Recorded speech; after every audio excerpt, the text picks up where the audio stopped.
This creator calls it hand-pulled cotton candy, but it's actually known as dragon's beard, and it's supposed to be the hardest candy to make ever. So she starts actually by pouring water, but she forgot to tell us about the sugar. Then I'm gonna pour half a cup of water, 2 tablespoons of corn syrup, a 1/4 teaspoon of vinegar, and some food coloring. She uses blue, I'm gonna go for pink. And then she says to bring it to a boil, and if it's not exactly 260 degrees, it's not gonna work. So I'm gonna whip out my candy thermometer and park it right here. And then she says not to touch it because you don't want the sugar to crystallize. I'm thinking this process is gonna probably take me around 5 minutes to come to 10. We've hit 260.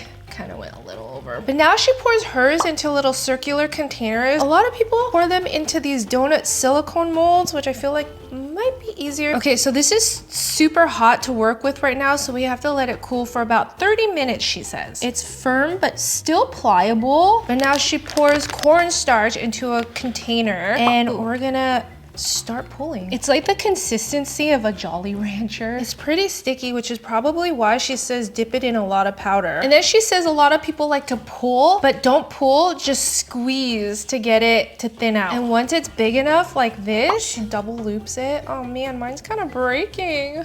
No! I wonder if I put 2 donuts together, they would be stronger. She was able to stretch hers to get 1,000,000 strands. And someone said, 1,000,000 strands sounds like a lot of work, but it's actually like 20 folds and pulls. Broke already, gosh. Round 2, also a fail. Good thing I have 1 left. This has to work. They did say that this is the hardest candy ever to make. I'm not gonna squeeze too much. At least we went a little further than last time. 16. I just need to get to 100, guys. 132, and it broke. I'm not the only one with the struggle because someone else said this was not hard, but proceeded to spend 2 hours trying to make this. I don't love all that cornstarch, but it has a consistency of a Hi-Chew, and if I were to flavor it with something sour and green apple, it'd be really good. 7 out of 10.